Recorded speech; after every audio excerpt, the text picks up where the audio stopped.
Desde já eu passo a palavra ao pastor Gunnar Berg.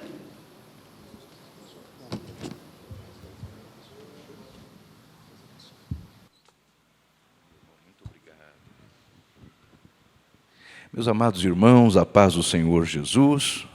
Os irmãos podem se assentar. Obrigado, meu irmão. Graças a Deus pela oportunidade que temos na manhã de hoje de partilhar com os irmãos uma vez mais a palavra de nosso Senhor Jesus Cristo. Eu fico feliz de poder estar aqui e alegre de nesta manhã ter podido saudar e cumprimentar com a paz do Senhor ao pastor Tarciso, que Deus em Cristo Jesus o abençoe ricamente. Pastor, é uma alegria estar com o amado irmão aqui. Muito bom poder estar com os nossos irmãos e crer que o nosso Senhor Jesus Cristo irá abençoar grandemente ao nosso querido irmão pastor Tarciso, bem como o pastor Sérgio, ambos em novas etapas de seus trabalhos para o Senhor Jesus Cristo. Ricamente também creio que Deus continuará abençoando a esta igreja, porque esta é uma igreja que se tem destacado, irmãos, no trabalho evangelístico, missionário, na busca pela face de nosso Senhor em oração. E eu oro ao Senhor Jesus, irmãos, para que Deus preserve assim a esta igreja e aos meus irmãos, porque não são mais muitas as igrejas que se têm dedicado com esta seriedade e esta sinceridade ao nosso Deus. Mas os meus irmãos assim mesmo têm feito. E desta forma eu creio, o Senhor Jesus tem muito a operar pelos irmãos e através dos irmãos. O irmão Estevão esta manhã acordou com torcicolo, dormiu de mau jeito, está meio torto assim. Semana passada ele fez 14 anos, irmãos. Aí eu digo o que para ele? Vai se acostumando, não é? Daqui para frente, cada vez mais dores. Ele só está com 14, né? Mas eu acho que eu sei por que foi. Ontem terminou o culto e algum irmão muito generoso, muito abençoado, disse-me assim: "Ô, pastor Gunnar, que culto abençoado, que mensagem boa." Depois o Estevão virou para mim e disse assim: "Gostei da mensagem, mas eu gostei mais da orquestra. Então tome torcicolo também." Pronto. Brincadeira. Queridos irmãos, vamos retornar à palavra do nosso Deus nesta manhã. Ontem encerramos a nossa exposição, deixando o apóstolo Paulo na torre da masmorra marmetina, de onde ele escreveu suas últimas palavras, as últimas que, aliás, de sua autoria, entraram na Bíblia Sagrada. Nós estamos por volta do ano 62, 63 da era cristã, e agora, entrando na masmorra marmetina, nós encontraremos o apóstolo Paulo naquele lugar ruim, insalubre, escuro, úmido, uma prisão terrível que em Roma era utilizada pelos imperadores para ali esconder aqueles a quem Roma reputava poder para perturbar a ordem imperial. Mas é claro que se o apóstolo Paulo podia ser ele mesmo um elemento que oferecesse perigo à ordem imperial, isso não era por quem Paulo era, e sim por causa do Deus a quem Paulo servia.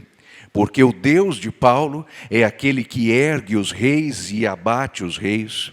É aquele que ergue os reinos e derruba os reinos.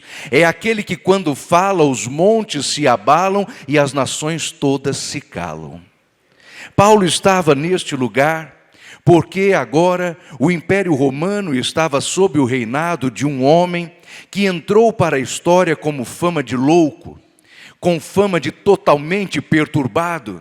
E este é o imperador Nero.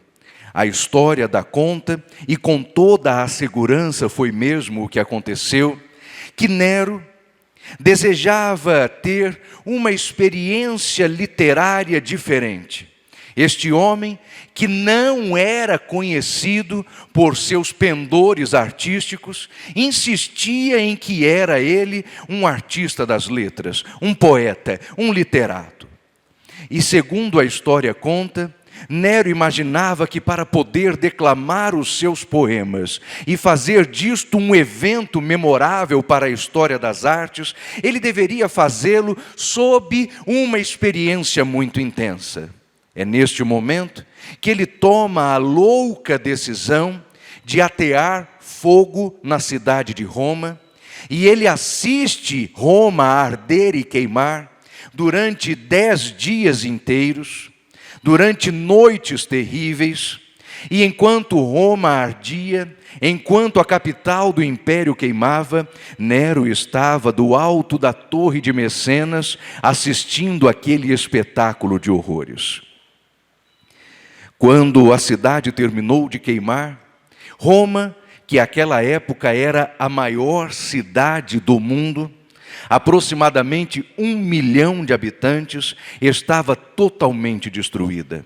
Eram 14 os seus bairros, 10 deles foram consumidos pelo fogo.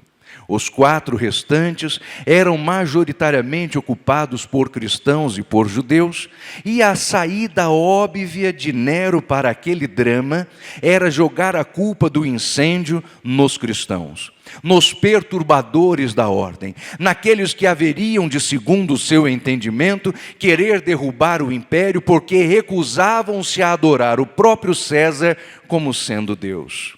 O líder dos agitadores era o apóstolo Paulo, e é por isso que nós agora o encontramos na masmorra marmetina, preso. Já não é mais aquele touro indomável que vimos ontem, aquele homem de força e fúria sanguinária que entrava pelas casas e arrastava para fora homens, mulheres e crianças. Já não é mais aquele animal selvagem que, segundo disse Lucas, respirava ameaças contra o povo de Deus. Agora era o homem dos naufrágios. Era o homem que uma noite e um dia passou no abismo. Era o homem que foi tomado por uma picada de uma víbora, mas foi libertado pelo Senhor e não experimentou a morte. Era o homem surrado até ser dado como morto, mas preservado pelo Senhor com vida, porque ainda tinha ministério a fazer. Era o homem que havia sido chamado por Deus para viagens missionárias ainda não feitas. O homem que permitiu gastar-se e agastar-se por amor do Evangelho. Era o homem que suportava sobre os seus ombros o peso diário de todas as igrejas. Era o prisioneiro de Cristo. Era o servo do Senhor, era o homem das várias sessões de açoitamentos que não podia ter, mas ainda assim sofreu. Este apóstolo Paulo, de muitos anos agora pesado, este homem com as costas cicatrizadas, com as marcas do tempo e do sofrimento no rosto, nas mãos e por todo o corpo, está agora nesta masmorra, afugentado pelo frio, esquecido pelos seus, não é visitado por ninguém, tem a seu lado apenas Lucas. Se está certo o testemunho histórico a respeito da masmorra marmetina, de vez em quando, alguns dos presos naquele lugar sumiam misteriosamente. Ainda hoje em Roma está a tampa de uma espécie de bueiro, um calabouço oculto, que por vezes era tirada e ali se jogava o corpo de algum prisioneiro e este não era mais encontrado. Sumia nas águas que passavam debaixo do lugar. Estavam ali presos generais, estavam ali também membros da guarda pretoriana, sempre envolvidos com a politicagem do império, senadores e homens poderosos, todos desafetos do imperador, entre eles o apóstolo Paulo. Para poder escrever as últimas palavras suas que entraram para o Novo Testamento, é preciso uma petição especial, que prontamente foi atendida, porque Deus é Deus da providência, e Paulo pode então ter acesso à pena, à tinta, ao pergaminho, e passa ele ao registro que, sem dúvida alguma, ditado por ele, foi anotado por Lucas. Nesse texto de despedida, Paulo dá a Timóteo seus últimos conselhos e orientações. Paulo diz: conjuro-te, pois, diante de Deus e de Jesus Cristo, que há de julgar os vivos e os mortos, na sua vinda e no seu reino, que pregues a palavra. Instes a tempo e fora de tempo, redarguas, corrijas e ensine com longanimidade e doutrina. Porque virá o tempo em que não sofrerão mais a sã doutrina, mas amontoarão para si doutores segundo as suas concupiscências, voltando os ouvidos às fábulas. Tu, porém, sê sóbrio em todas as coisas, faz a obra de um evangelista e cumpre o teu ministério. O apóstolo Paulo, neste momento, está dizendo a Timóteo, é o último capítulo da segunda carta: você não é mais um obreiro inocente. Você será julgado, Timóteo, e não pode dizer que não foi alertado. Não pode dizer que não te avisei. De uma ou de outra forma, você será julgado. Haverá 2 tribunais, Timóteo, um de Deus, outro de Cristo. Um na vinda, outro no reino. Um para os vivos, outro para os mortos. Timóteo, de uma ou de outra forma, você será trazido a juízo. Se você for julgado no tribunal de Cristo, na vinda, que foi este, aliás, que o professor da escola dominical, professor Sérgio, estava mostrando no último slide. Se você for julgado no tribunal de Cristo, naquele momento, a sua alma está salva, mas as suas obras serão verificadas. Os motivos pelos quais você pregou. Que razões te levaram para o alto da tribuna, Timóteo? Por que você abriu a sua boca para pregar? E não pense que este tribunal é um tribunal de protocolo apenas. Não, porque é muito comum que ouçamos alguém dizer: a minha alma estará salva, então se eu passar pelo tribunal de Cristo, salvo como que pelo fogo, tudo certo. Mas se fosse assim, por que então cantamos o hino 16 da harpa cristã? No qual confrontamos a nós mesmos, indagando se podemos com as mãos vazias com o Senhor nos encontrar. É mesmo o caso, irmãos, de darmos-nos por satisfeitos se a nossa alma for salva, mas as nossas obras forem recusadas? Não seria o caso de nos constrangermos eternamente diante do Senhor, quando Ele olhar para nós e dizer: é verdade, sua alma está salva porque eu te salvei. A única coisa que você deveria fazer, que era trabalhar, fez do jeito errado, pelos motivos errados, da forma errada, com os alvos equivocados. Ora, certamente eu não poderei olhar nos olhos do meu Senhor, que morreu por mim, que sofreu por mim, que por mim se entregou, que tirou a minha alma da perdição, que me entregou a chance da salvação, sem nada ter em minhas mãos para oferecer. As minhas obras não me salvam, porque sou eu salvo pela obra salvífica e redentora de Cristo na cruz, mas eu quero ter algo a entregar a meu Senhor. Se for para ser julgado no tribunal de Cristo, que eu celebre a salvação que recebi sem merecer, mas que eu entre por aquelas portas sabendo: eu fiz tudo pelo meu Senhor, sofri por Ele, chorei por Ele, não me apartei dEle, e quando a perseguição se levantou por Ele, eu fui perseguido, e quanto mais perseguido eram os primeiros cristãos, mais eles pulavam de alegria, porque haviam achados dignos de sofrerem pelo Evangelho de Cristo. Timóteo, você será julgado, então apresente-se no tribunal de Cristo, pronto para ter as suas obras aprovadas. Mas, se alguém que prega, se alguém que labuta no ministério, se alguém que trabalha para o nosso Senhor, não se encontrar no tribunal de Cristo, o tribunal para este não é o tribunal da vinda, portanto, é o tribunal do reino.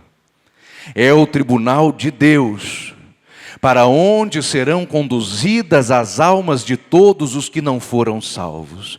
E meus irmãos, Não se choque, não se apavore, não se escandalize.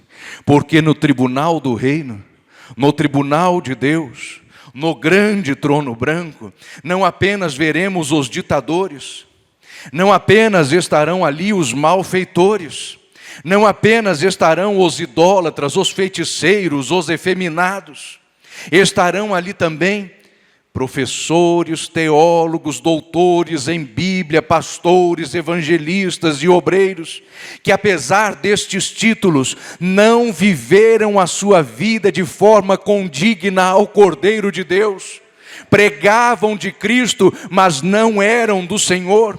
Anunciavam alguma coisa que se parecia com o Evangelho, mas era outro que não o Evangelho, disse o mesmo Paulo aos crentes gálatas.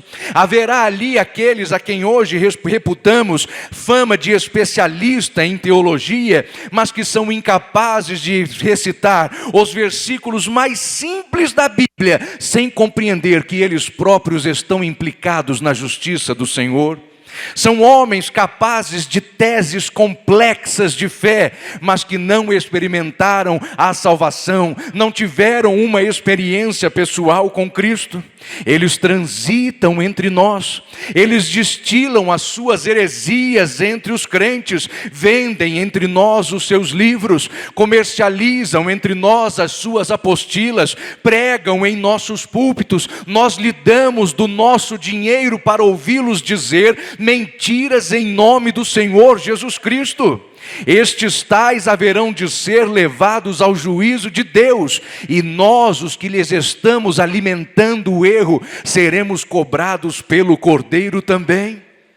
Por isso, se somos obreiros do Senhor, temos responsabilidade direta, responsabilidade que não pode ser evitada, de termos cuidado com aquilo que deixamos que os crentes ouçam, com aqueles que convidamos para pregar em nossos púlpitos. Nós somos responsáveis diretos quando está em nós a autoridade para dizer: convide este e aquele não para pregar em uma festa, em um conclave, em uma reunião de obreiros, em uma festividade. Porque se nós trouxermos para o altar do Senhor o fogo estranho, a pregação mentirosa, o engano em forma de mensagem, tanto que prega quanto que deixa pregar estão imputados diante do Senhor. Por causa do comichão que tem nos ouvidos, desviar-se-ão da verdade e voltarão os ouvidos às fábulas. Meus amados irmãos, é o tempo de observarmos com forma sincera, sem nenhum tipo de falsa franqueza, entendermos com clareza tudo aquilo que hoje vem sendo dito como sendo palavra de Deus, possivelmente não é. Há livros que são comercializados em nosso meio e que às vezes recebem selo e chancela de aprovados, mas quando nós os abrimos, estão ali as heresias, estão ali os enganos, estão ali as sementes de dúvidas. Há homens que sobem ao púlpito e já não pregam de forma autoritativa, já não pregam de forma segura, mas quando referem-se à Bíblia dizem assim: provavelmente é, pode ser isso, talvez quisesse dizer. Não é assim que se interpreta a palavra do Senhor, porque esta palavra é dada a nós para que nós a entendamos de forma literal. Quando esta palavra diz que algo é pecado, tal coisa não é provavelmente pecado, ela é pecado de fato. Quando a palavra diz dos requisitos para a salvação, não se trata de uma sugestão de como ser salvo, mas do único meio para ser salvo, que é através do Senhor Jesus Cristo. Quando a palavra de Deus diz que precisamos do Espírito, não significa que se você quiser pode ter o Espírito, mas que você precisa do Espírito, que Ele é uma promessa, e que sem esta promessa não há poder, e sem poder não há sinais, e sem sinais não há confirmação da pregação, e sem confirmação da pregação, o ímpio não quererá aceitar ao Senhor Jesus Cristo. Cristo, e todas estas coisas estão claras, nuas e patentes, e não há como desviarmos-nos delas. Mas o apóstolo Paulo diz a Timóteo estas coisas, e ele mesmo explica por quê. Ele diz: porque quanto a mim, já estou sendo oferecido em aspersão e sacrifício, e o tempo da minha partida está próximo. Combati o bom combate, acabei a carreira e guardei a fé. E desde agora a coroa da justiça me está reservada, a qual me dará Deus, o justo juiz, naquele dia, mas não somente a mim, mas a todos quantos amam a sua vinda. Quantas vezes você, amado irmão, obreiro do Senhor, visitando um cemitério, não se deparou com alguma lápide que trazia esse texto por epitáfio? É muito comum que nós encontramos esse versículo ali grafado em pedra sobre os sepulcros de muitas pessoas que morreram na esperança de encontrar-se com o Senhor Jesus Cristo. Quando penso nisso, lembro-me logo da parte desta passagem que não aparece na maioria dos túmulos, que é quando Paulo diz: mas a todos quantos amam a sua vinda. O apóstolo Paulo está dizendo a Timóteo a respeito da urgência de um ministério cristocêntrico, de um ministério centrado na palavra, mas ao mesmo tempo ele lhe diz de uma preocupação, que é a de amar a volta do Senhor.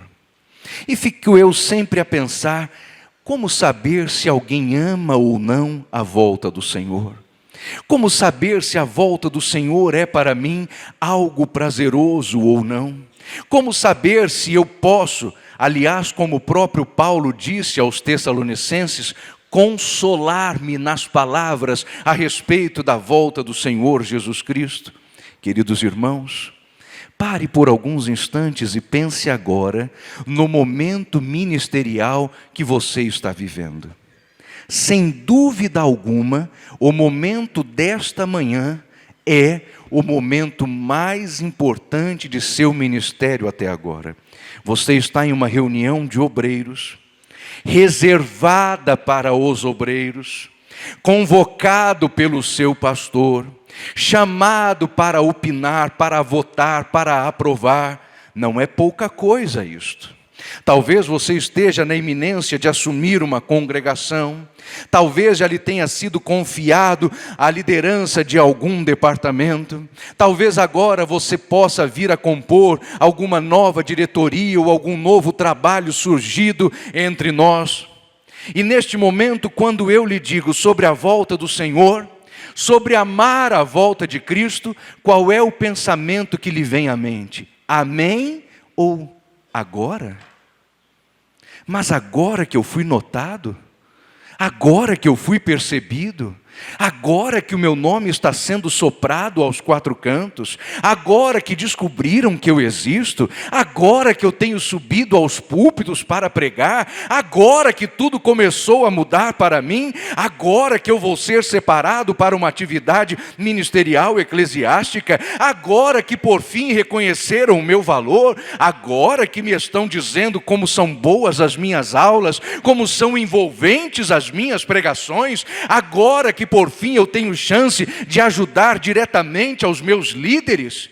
Se o seu pensamento é este, você não ama a volta do Senhor, você ama o trabalho na igreja, mas nem a igreja você ama, porque quando Cristo voltar ela sobe, e pelo visto seu interesse não é estar com ela, mas apenas ser notado por ela, apenas ser visto por ela, apenas ser aplaudido por ela. Timóteo, ame a volta do Senhor, porque quando ela acontecer, não importa em que momento de seu ministério você esteja. O céu é melhor do que tudo. Estar com Cristo é melhor do que tudo. Entrar na eternidade é melhor do que qualquer coisa. Ter as vestes brancas lançadas sobre si é incomparável. Entrar nos céus com a igreja de todas as épocas, de todas as eras, com todo o povo, tribo, língua e nação, rendendo louvores ao Senhor e ao seu Cordeiro, é incomparável. Ame a volta do Senhor. Nada pode ser comparado a isso, Timóteo. Uma coroa na eternidade vale mais do que um cargo na terra. Uma coroa na eternidade vale mais do que uma promoção na terra. Uma coroa na eternidade vale mais do que todos os holofotes sobre você, do que sobre toda a evidência que se possa dar a seu respeito. Ame a volta do Senhor, antecipe-se a ela, prepare-se para ela, mas enquanto ela não vem, combata o bom combate. Seja um soldado, seja aguerrido, seja valente, mas ame a volta do Senhor. Resista ao diabo, mas ame a volta do Senhor. Pregue com autoridade, mas ame a volta do Senhor. Eu estou indo, Timóteo. Timóteo, eu estou sendo chamado.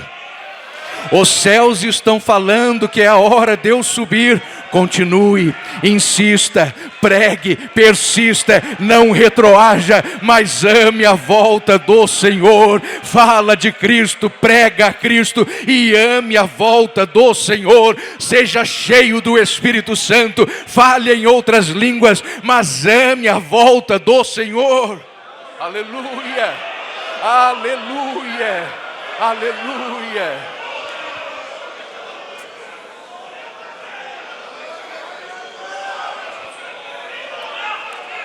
O apóstolo Paulo, na continuidade de sua despedida a Timóteo, começa a falar sobre um certo aspecto do ministério que talvez a maioria de nós ignore. Um certo aspecto do ministério que a maioria de nós pensa nem existir. Mas conforme se passar o tempo de nossa chamada, é certo, irmãos, nós haveremos de dar razão ao apóstolo Paulo. Ele diz: procura vir ter comigo depressa, porque Demas, amando o presente século, desamparou-me e foi para Tessalônica. Tito foi para a Dalmácia, Crescente para a Galácia, só Lucas está comigo. Paulo ainda diz: eu tive que enviar Tíquico para Éfeso. Paulo está dizendo a Timóteo: o ministério é solidão, Timóteo. E quanto mais você trabalha, mais sozinho você está. Quanto mais obreiros você forma, mais sozinho você percebe que se encontra. Às vezes nós somos abandonados por alguns que amaram o presente século como Demas e se foram. Mas às vezes nós temos que abrir mão dos melhores amigos e dizer: vá socorrer a outro, eu posso me aguentar um pouco mais. Tíquico, vai para Éfeso. Vai lá e ajuda o próprio Timóteo, porque ele está precisando. Mas a ti, Paulo, eu posso ficar só. Eu ainda tenho Lucas comigo. Que bênção a minha estar na velhice e ter um médico só para mim. A mim me basta isso. E quando nem Lucas puder estar comigo, amém, porque este dia chegará e sobre ele Paulo ainda dirá. Porque o apóstolo Paulo, no encerramento deste capítulo, disse: na minha primeira defesa, ninguém foi assistir-me. Antes todos me desampararam. Eu penso no apóstolo Paulo em pé, diante do tribunal romano, na sua primeira apelação. Na primeira apelação de Paulo a Roma, ele era um prisioneiro religioso. Na segunda, que ainda viria a acontecer, por isso não está aí registrada, ele já aparece como um prisioneiro político. Se na primeira o apóstolo Paulo estava só, na segunda é que ele não foi acompanhado. Imagino eu a cena e o apóstolo Paulo diante de uma bancada de procônsulos, de um promotor romano, sem ninguém por ele, sem ninguém para dar testemunho em seu favor, Quando ele olha para trás por sobre os ombros, não encontra os irmãos filipenses tão amorosos e generosos. Não encontra os irmãos de Tessalônica, que talvez pudessem ir até ali, ao menos para agradecer pelas explicações sobre a volta de Cristo. Não estavam. Nem os Gálatas, que generosos queriam arrancar os próprios olhos para dar a Paulo, por causa de uma enfermidade que ele enfrentou enquanto esteve na Galácia, não estavam ali. Não estavam os irmãos de Efésios, que no porto choraram abraçados a Paulo, como conta Atos capítulo 19, e alçaram grande choro aos céus, porque sabiam, era a última vez que veriam um apóstolo dos gentios. Eles não estavam ali também. Nem os crentes de Corinto, que ao menos fossem lá para fazer careta e dizer a Paulo bem feito, porque era uma igreja ruim, nem eles estavam ali. Paulo estava só. Paulo não encontrou ninguém para ajudar, ninguém para apoiar, ninguém para fazer nada em seu favor. E o ministério é assim. Às vezes por ingratidão de alguns, outras vezes porque nós somos abnegados e renunciamos à companhia de alguém para que este alguém possa ajudar outros irmãos menos favorecidos. Mas o fato é que o ministério é solitário. Às vezes olhamos para os nossos pastores, para os nossos líderes e pensamos, como são populares? Talvez sejam. Como são amados? É certo que são, especialmente nesta igreja, que é uma igreja do amor fraternal. Mas o fato de serem os pastores amados, de serem conhecidos, de serem até mesmo populares, não significa que estejam eles acompanhados o tempo todo. O ministério é sofrimento, o ministério é solidão.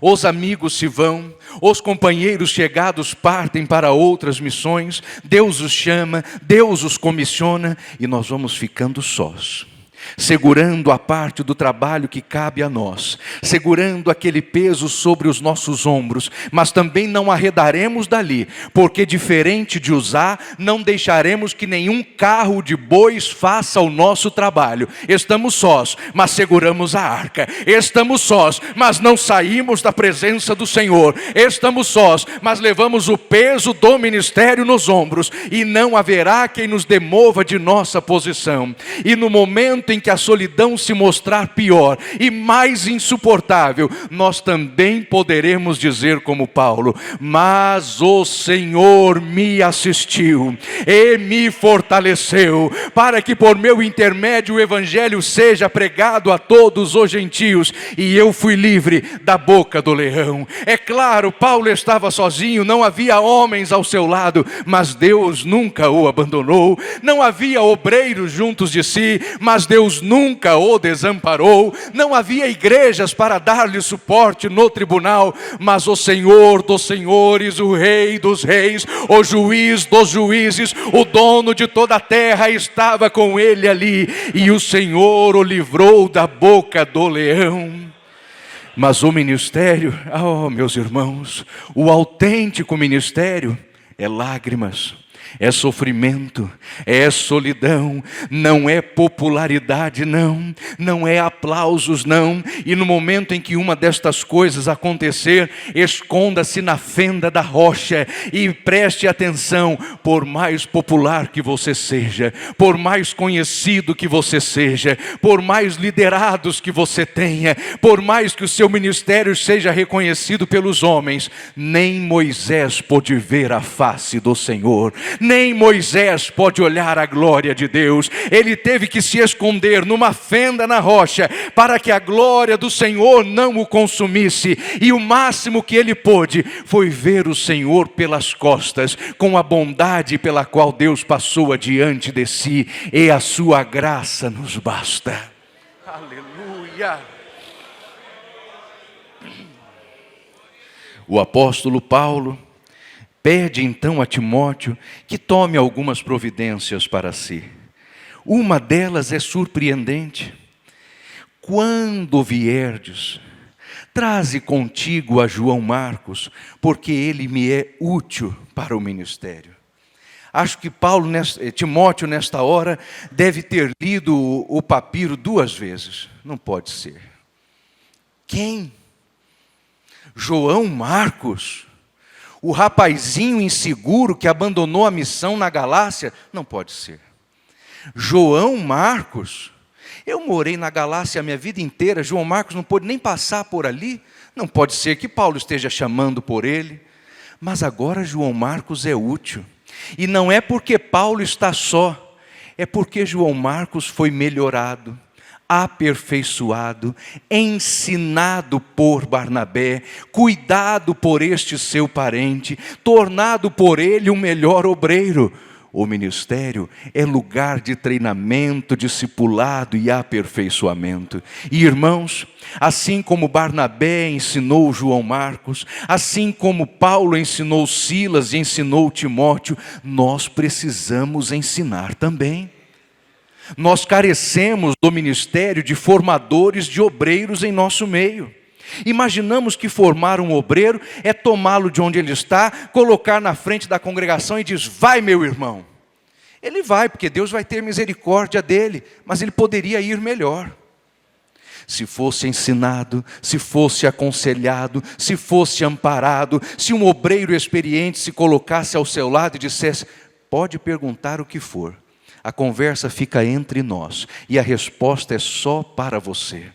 Seria um melhor obreiro se houvesse outro orando por ele insistentemente, se algum sempre estivesse a lembrá-lo da fé não fingida, da fé simples, do dom que recebeu por imposição de mãos, da necessidade de orar. Mas eis que nós pegamos os nossos obreiros, especialmente os mais jovens, e pensamos: vamos colocar aí, esse menino vai se virar sozinho. Queridos irmãos, eles se virarão sozinhos sim, porque Deus os ajudará, porque Deus lhes dará graça, mas não é assim que se formam os obreiros. O apóstolo Paulo mesmo esteve sob liderança de Barnabé: apartai-me a Barnabé e a Saulo, para a obra que eu vos tenho chamado. E isso depois do que já vimos ontem, Paulo ter passado 3 anos na Arábia aprendendo do Senhor, e depois mais 10 anos esquecido em Tarso, sua cidade natal, até que por Barnabé ele foi reabilitado ao ministério.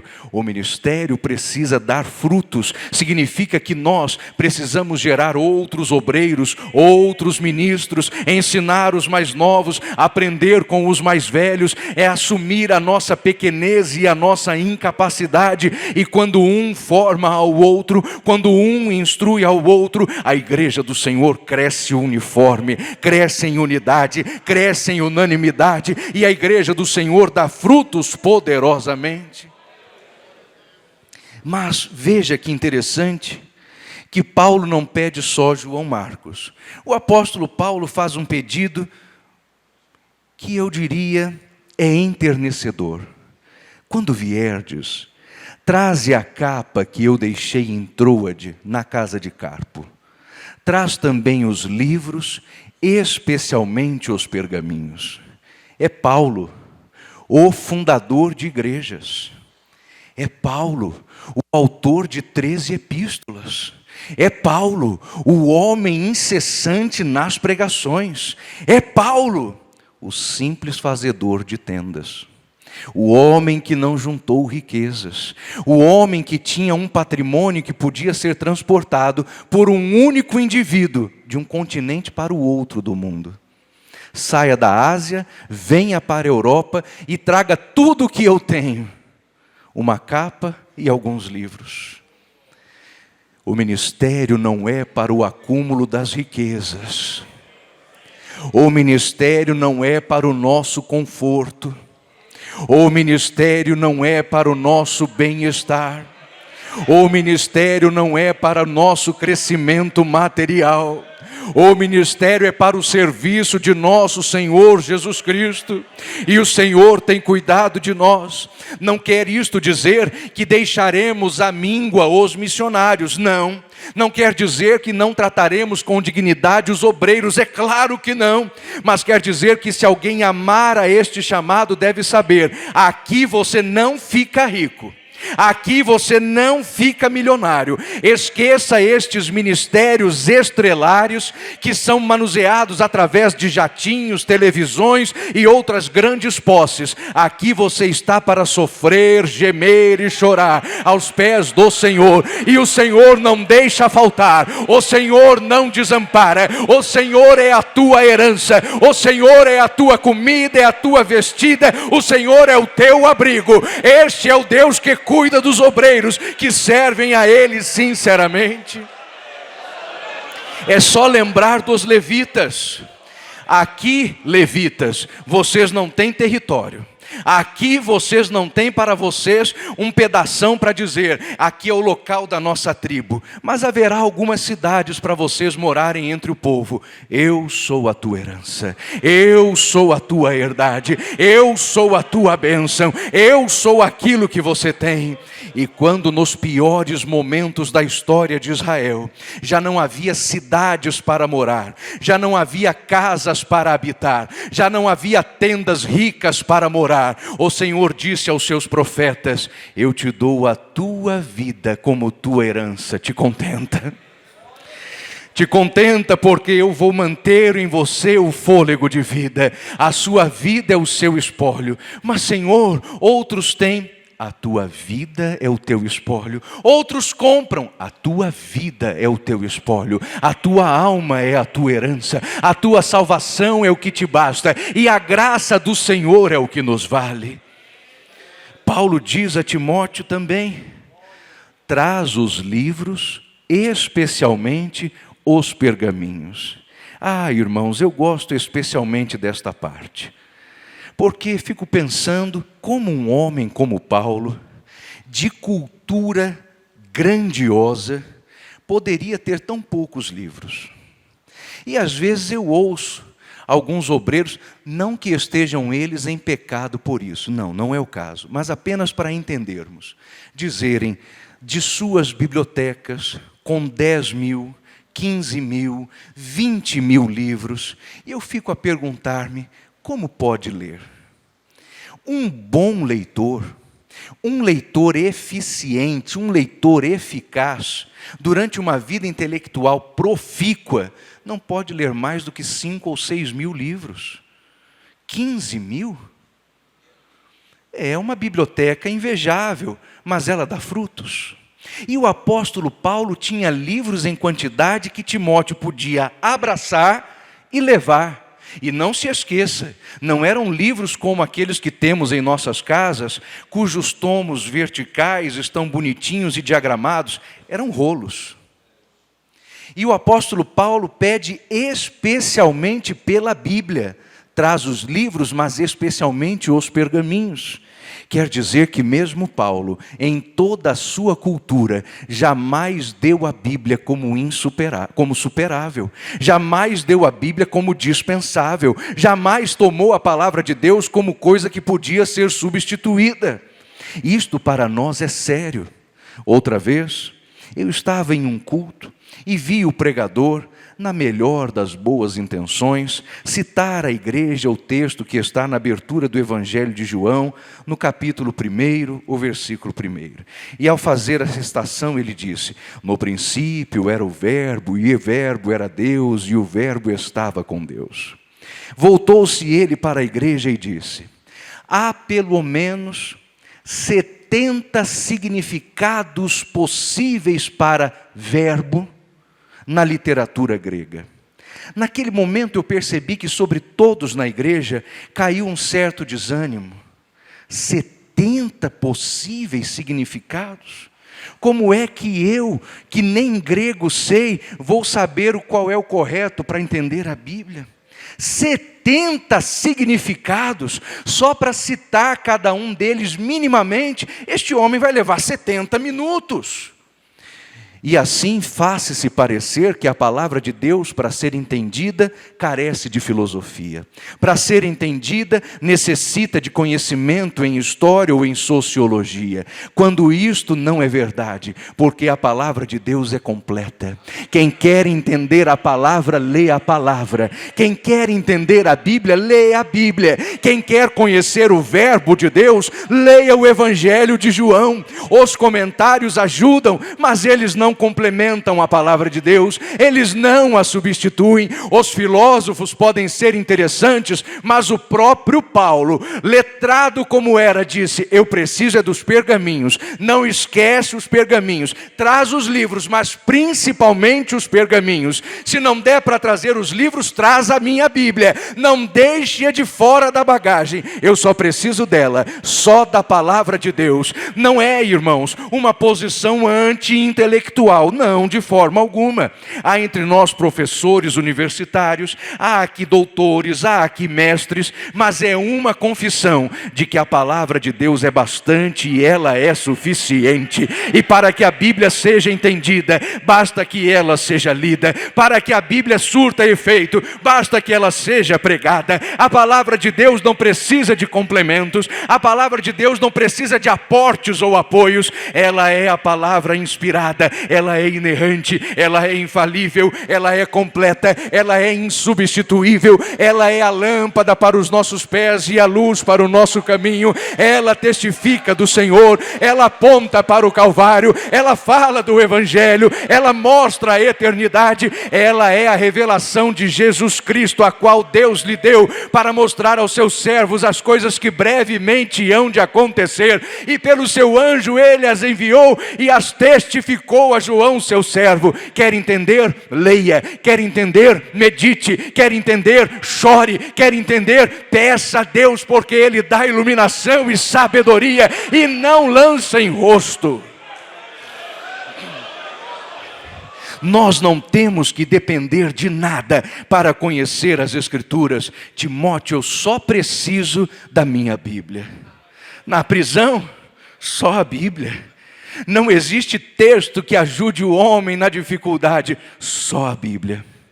Não existe texto que console o homem na perseguição, só a Bíblia. Não há nada que livre o homem da tentação, só a Bíblia. Muitos anos atrás, eu devia ter 18, 19 anos, li um livro de um missionário americano que contou das suas dificuldades para poder manter a santidade que todo homem tem que manter. E ele falava especificamente sobre a santidade masculina, os desafios para ser um homem santo. E ele disse sobre todos os recursos que quis abraçar ao longo da vida para tentar se manter longe do pecado. Até mesmo castigar o próprio corpo, esse homem buscou fazer para ver se livrava das tentações.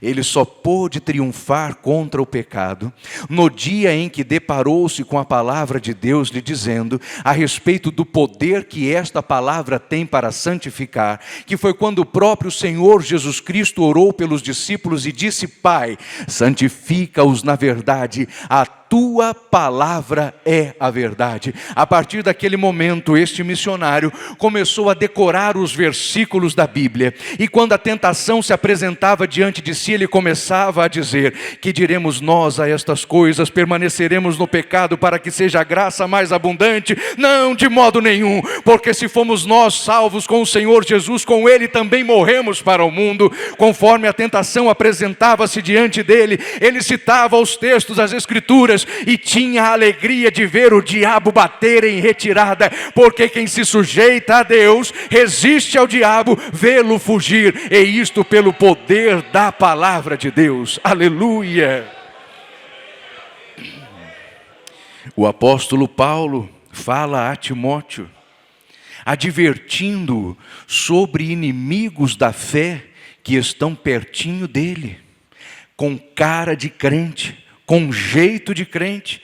O apóstolo Paulo diz: Alexandre, o latoeiro, causou-me muitos males, que o Senhor o pague segundo as suas obras. Mas tu, porém, aparta-te dele, porque ele resistiu fortemente às nossas palavras.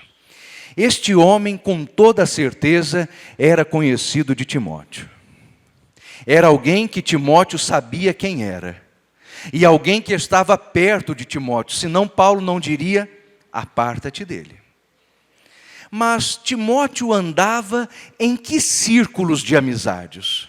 Para ter ao seu lado um homem que não merecia atenção, um homem a quem ele não deveria dedicar nenhum tipo de atenção? Será que Timóteo andava pelas tabernas na Galácia? Certamente que não.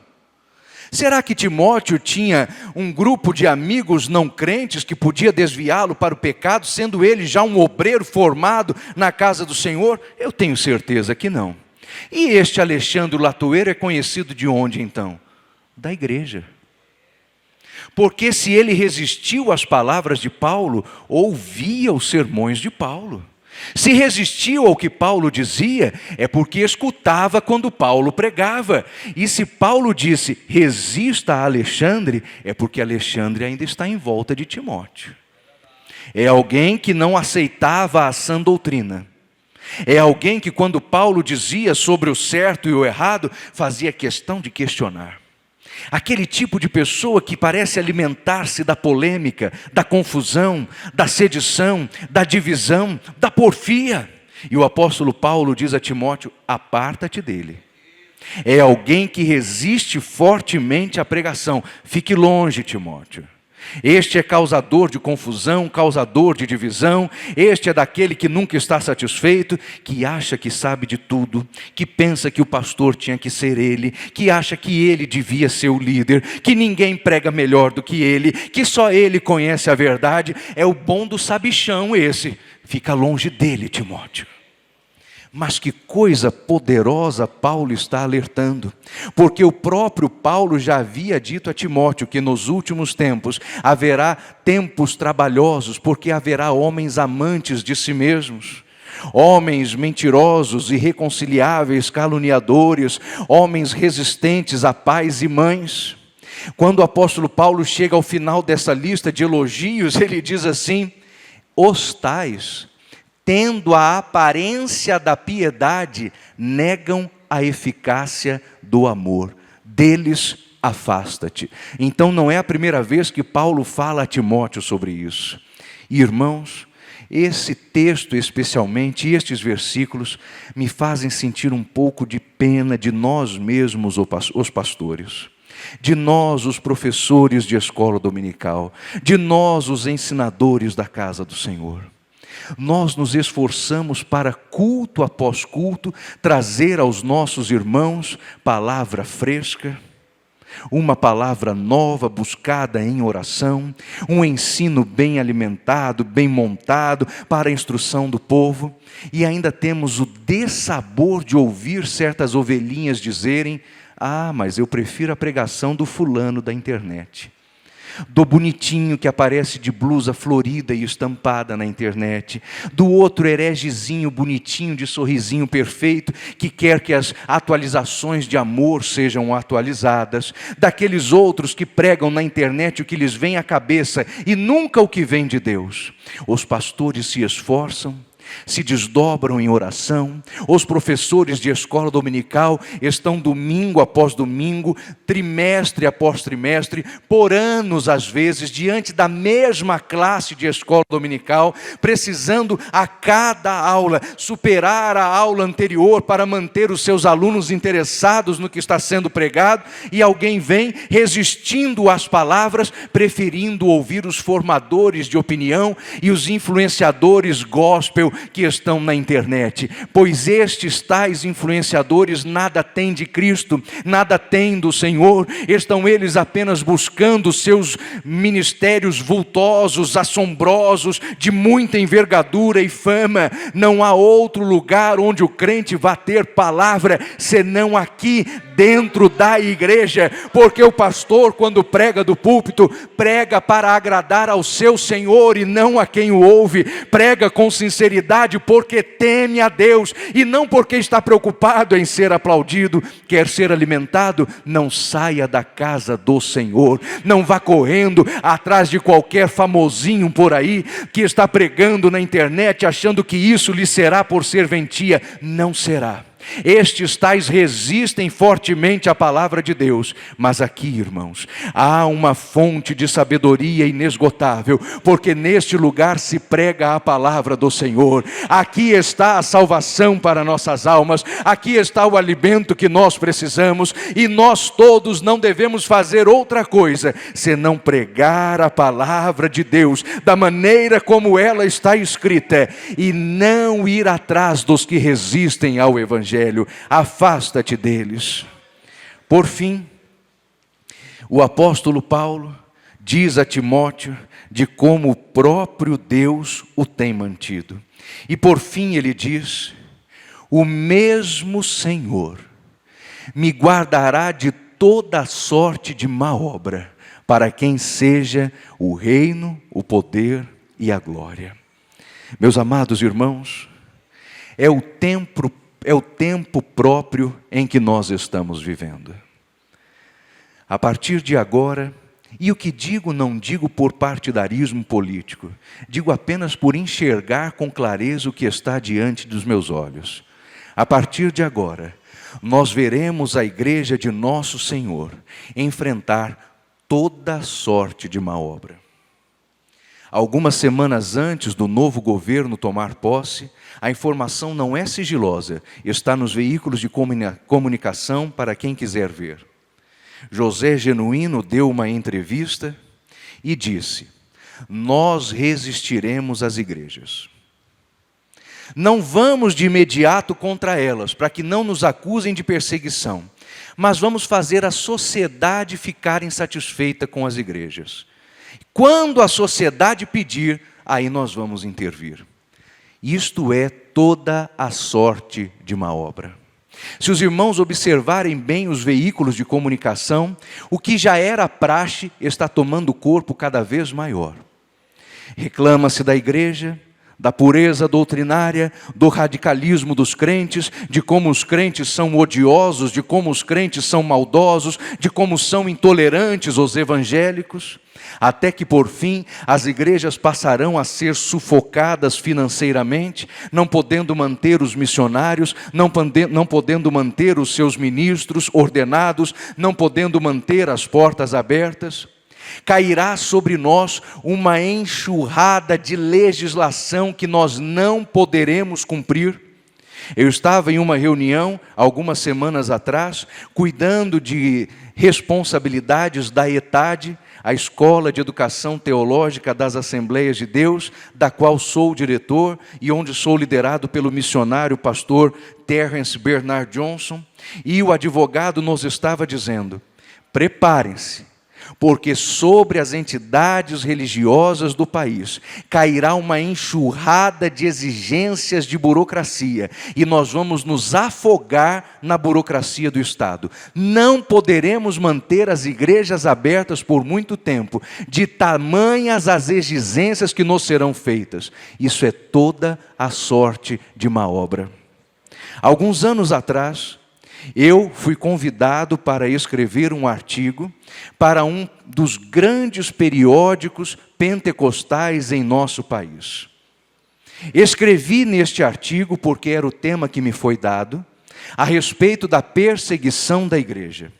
Mas conforme eu vinha escrevendo sobre a igreja perseguida, eu percebi claramente que o Senhor Deus queria que eu falasse sobre a perseguição religiosa em nosso país.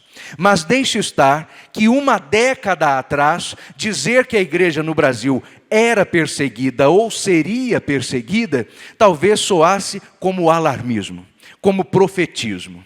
Mesmo assim, escrevi o que Deus me houvera mandado. E ao receber o artigo já publicado no periódico, fui direto para a página onde estava o meu texto para ler. Quem já publicou alguma coisa sabe dessa ansiedade. Deixa eu ler, finalmente saiu. Quando comecei a ler o texto que escrevi, percebi que não era o meu texto. Ele houvera sido mudado. ele houvera sido editado.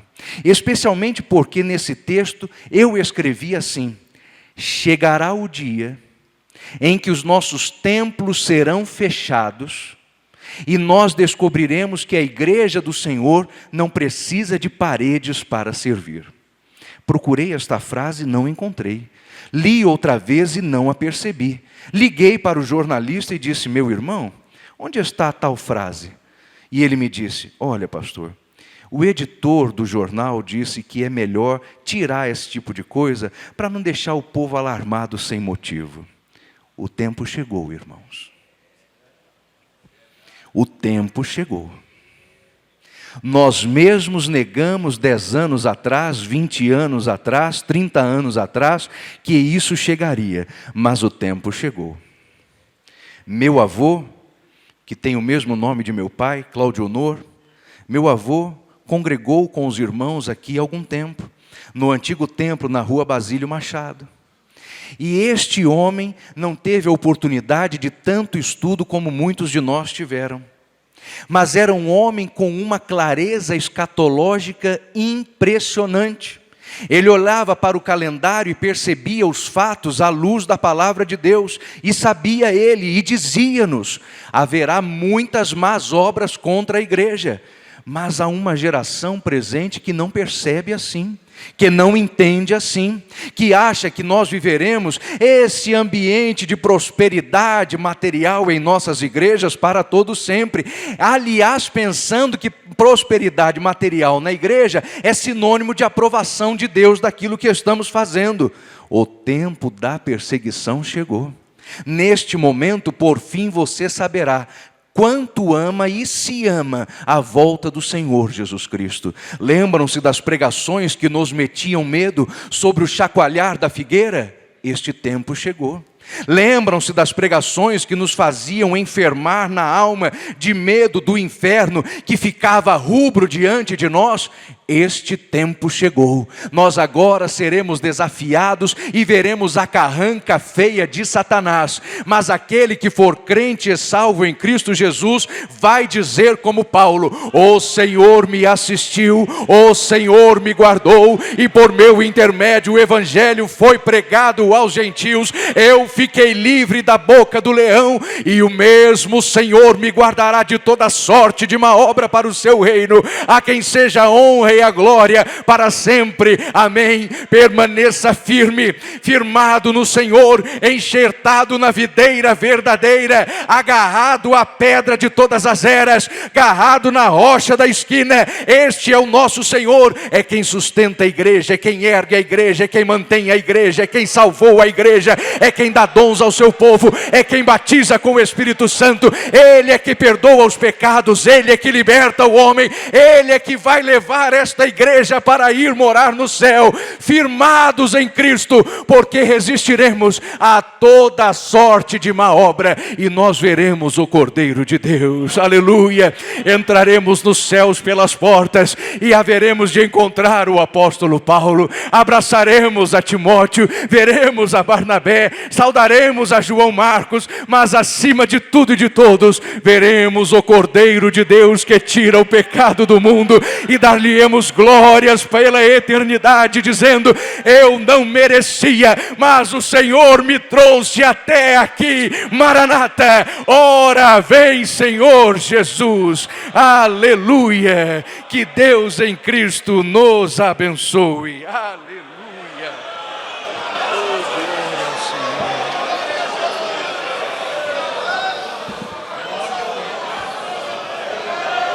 Glória a Deus, glória a Jesus, glória a Jesus, glória a Jesus, glória a Jesus, glória a Jesus, glória a Jesus, glória a Jesus, glória a Jesus, glória a Jesus.